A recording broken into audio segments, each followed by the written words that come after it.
Hello. Welcome back to another video. I hope I can make it through this video.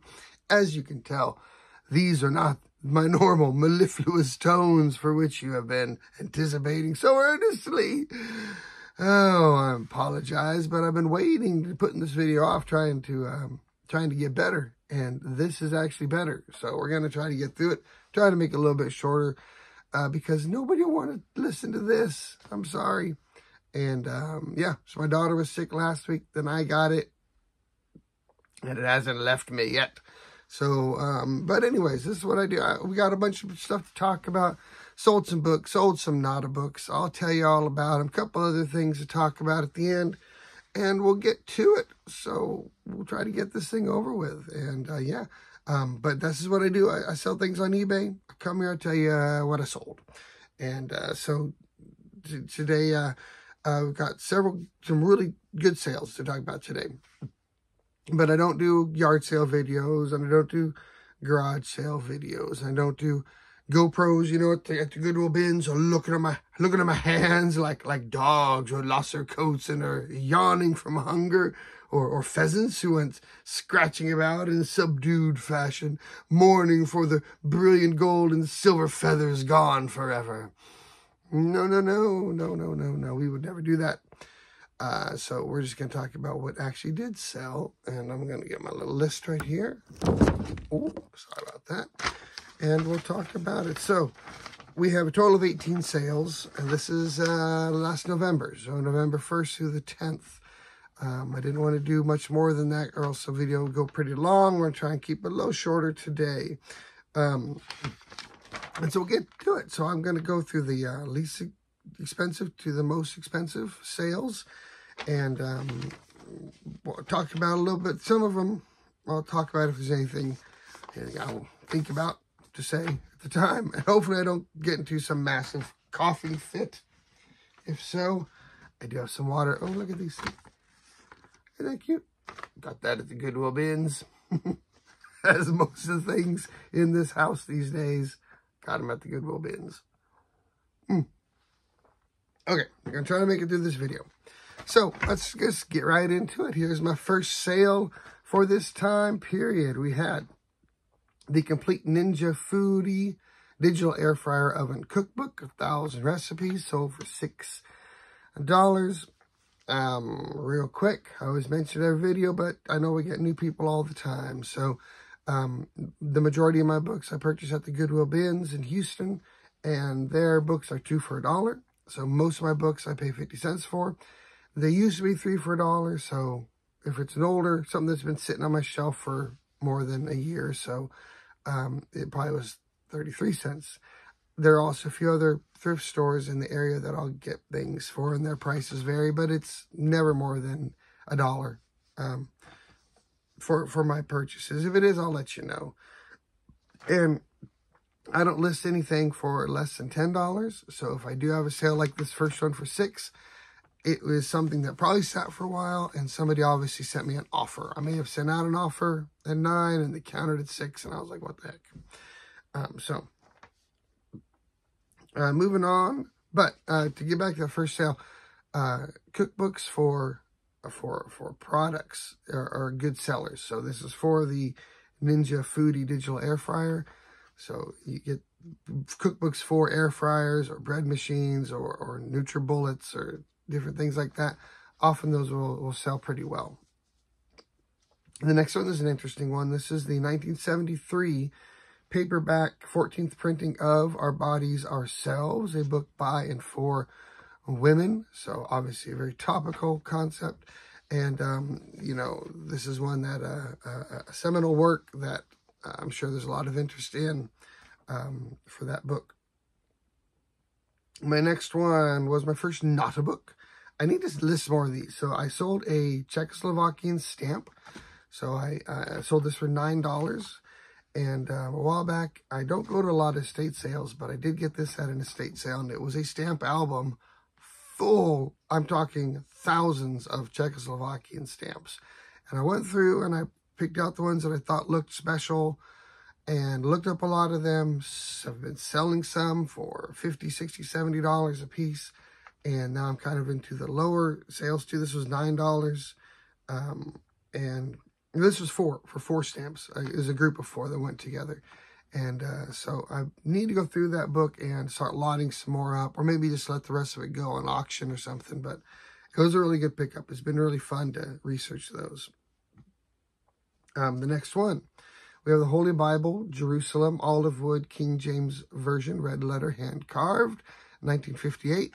Sold for $10. If I remember, you'll see the picture of it here, but I believe this is the one that had, like I said, that olive wood front cover that was made. Probably somebody purchased as a souvenir in Jerusalem. So that's pretty neat.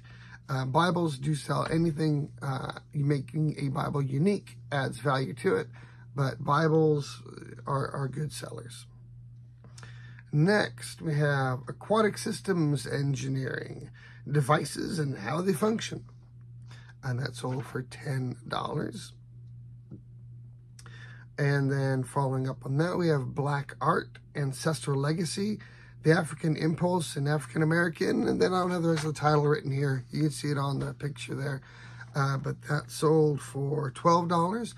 And art is another good genre. I sell a lot of art books, either books that have a lot of the works of the same author, art technique books, drawing, watercolor, things like that, or books talking about certain kinds of art. Yeah, art in general is a pretty good seller for me. And the next one, we have The Old Man and the Boy by Robert Rourke. That sold for $13.50. And then we have another next not a book. So I got this along with several others similar to it at the little thrift store around the corner from where I work that's called Thrift Store. And they had a bunch of glass shoes. And so this one is a Fenton glass cobalt cat head glass shoe slipper boot. That's how I labeled it. And it's over $15. And then moving on, we had an algebra book. This was Algebra 1 to 2, an incremental development, 3rd edition, $18. Textbooks are always, I'm getting pretty good at knowing when I look at a textbook in the Goodwill bins, whether it's worth looking up. I still don't completely trust myself, so I usually look them up anyways, but I can almost always think, like, this is not going to be worth anything. And so, as I mentioned this before too, but textbooks go through a peculiar life cycle. If they're being used, they're valuable. If they're not being used, they're worthless until they get old enough to be considered collectible or historical or interesting once again. And usually that takes, depending on the subject, I suppose, 30, 40 years. And some of them never do. So business books, management books from the 60s and 70s, I don't ever find value in those. But medical books, older medical books definitely have value, and then law books can, and things like that. So, yeah, but definitely worth looking up. All right, moving on. The Crimson Tide, a story of Alabama football, sold for $20. College football books do tend to sell pretty well. Seems better than professional football. Why that would be, I don't know, but maybe people feel more allegiance to their alma maters than just their favorite football team. So this one sold for $20. And then the next one we had was the Verbal Behavior Milestones Assessment and Placement Program. That also sold for $20. Verbal Behavior Milestones Assessment. So any kind of thing that's a diagnostic test, either the test itself or a manual on how to do that test. Those are always good to look up. Good sellers. Another thing I got at the thrift store around the corner from where I work, that's called Thrift Store. And that's, was this, the Joanne Quilt Sunny Days Block of the Month Setting Kit Only. So for $35. I was in there one day. They had a whole bunch of quilting packets, some complete sets, some were just a setting quilt. Some of them are like a month, patch a month. I forget what they're called exactly, but you'll have like a January through December activity together, and then behind that there's the setting one. And I don't know what any of that means. I'm not a quilter, but they sell pretty good. So quilting patterns in books would be something good to look up. These have the actual patterns in them and some materials and things. So it's not just a book on quilting. It actually has the stuff you need to make the quilt. Moving on, we have Numerical Discourses of the Buddha, Thari Bodhi Sacred Literature Series. Sold for $35. I love looking up stuff on Eastern religions. Anything Zen related, Buddhist related, often has good value. A lot of yoga, as in the religious side of yoga things also. Indian, from like India.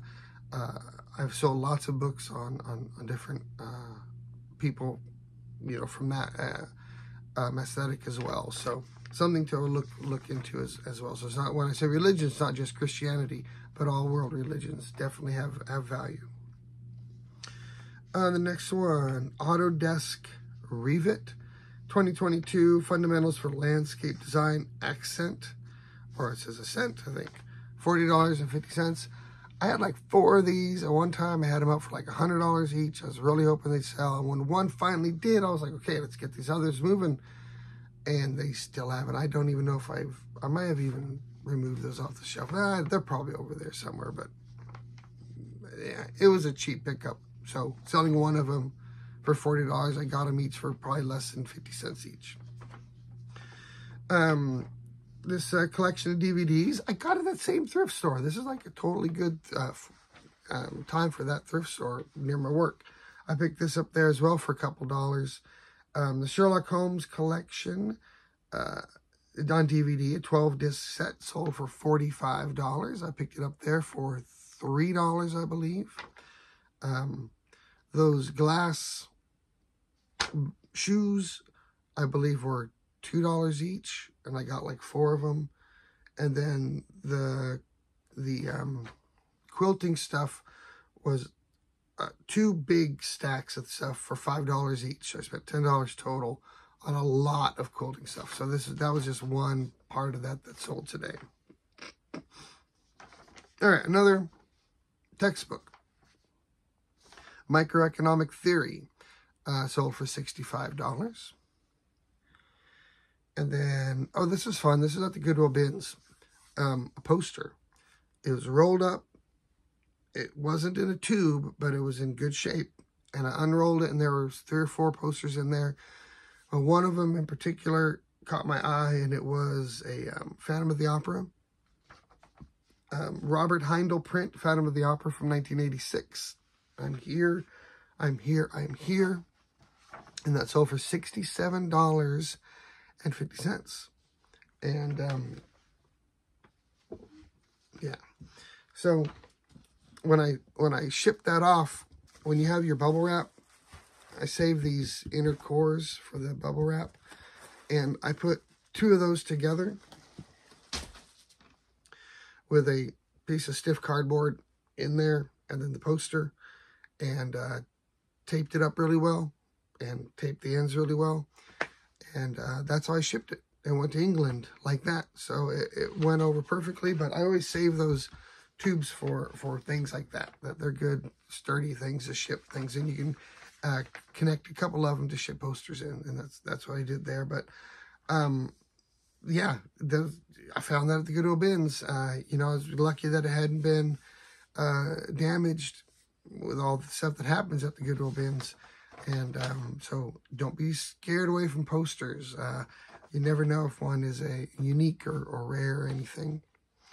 And then the last book, this is the big sale of the day, of the 10-day period. A Planetarium Hobbyist Handbook by Roy Vail.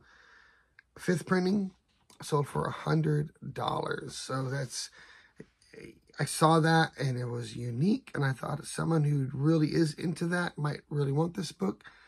I didn't know, obviously I didn't know anything about that when I saw it, but I thought this guy could be the king of platyceriums, and I think he kind of was. So anyhow, that sold for $100 on that one. I was pretty happy about that. So here's our totals. We have books, 13 books for $359, $27.62 average, which is over my completely made up and arbitrary figure of $25, which I consider a good sales period average. And then my Naughty books were also solid. 5 Naughty books for $171.50 for a $34.30 average, which I just feel like I'm showing off now. But yes, it was what I was hoping for. When I started selling books at the beginning of November, I'm like, this next 10 days, we're going $34.30. And I hit it once again. It's remarkable how that happens. So that's it for the books. Is that for the sales? If that's all you're here for, you're welcome to click off and go on to something else. But I'm going to tell you about something that had a little bit of an issue with the sales. And I'm going to I know it's happened to other people before, but I'm going to tell you how I handled it. And that way y'all can tell me about how I should have handled it or what you would have done differently. But this is the way I handled it, and I'm fine with it. So for the first time since I've been selling stuff, I switched labels on 2 packages. So the man that wanted the Greek and English Easter Orthodox Translation Bible got the Lone Star beer hat. And the guy that wanted the beer hat got the Easter book. So the way I found out is the guy who ordered the Easter book put in a return. And it said wrong item sent, and he had a picture of it and had a picture of the hat. And I thought, oh man, I can't believe I did that. And so he put in his return. And I preemptively, the other one had not gotten delivered yet. So I sent an email to that person saying, hey, when you get your hat, it's not going to be a hat. It's going to be a book. And if you could please return it, I would appreciate that. And so, when I got the hat back, I gave a full refund on the hat, on the book purchase. And when I got and then the guy who ordered that hat but got the book, he didn't really seem to know what to do. I told him, I said, can you please return? He's like, I don't know how to do a return. And I gave him this is through the messaging on eBay. And I told him basically how to do it, and nothing. And finally, he just showed up, and I think he just went down and mailed it back and paid for it himself. But anyways, I got them both back, and I shipped them to the right person free of charge. So I sent it off. I need to check the tracking to see if they're there yet. But I felt so bad, and I just thought, they waited that long, they got the wrong thing, now they're still waiting. I'm gonna give them the what they ordered for free. So give them the full refund and sent them the item for free. But since that happened, I've just been doing my labels one at a time. Before I was, I was creating all the labels and then printing them all together and just writing the name of the person on each package. But now I'm just doing it one at a time, print the label, stick it on. I mean, for some of you out there who sell 20, 30 things a day, you wouldn't probably want to do that, but I'm selling, at most 4, 5 things a day, but usually it's more like 2 or 3. So it happens. I know, but I was mad at myself. The boxes, this exact same size boxes. It's a kind of a smaller book. But anyhow. And the other thing that mentioned, for myself, I'm part-time. I do this part-time. My goal is to collect $1,000 a month in payments to my bank every month. In order to do that, I kind of figured out it'd be about a $44 on average, about a $44 a day in sales. Well, after fees and after shipping, will amount to around $1,000 a month in the bank. So I've got this spreadsheet with all kinds of formulas in it. So when every day I put in how much I sold that day, and it'll populate everything else. It'll tell me where I am in the month, if I'm over or under for the month, you know, and keep some totals going. So February was going awesome for the first half. I'd met my $1,000 goal by February 20th. So I was like, awesome. Rest of the month is going to be, you know, is just gravy. It's just icing on the gravy cake, as they say. And so for the rest of February, it just went in the tank.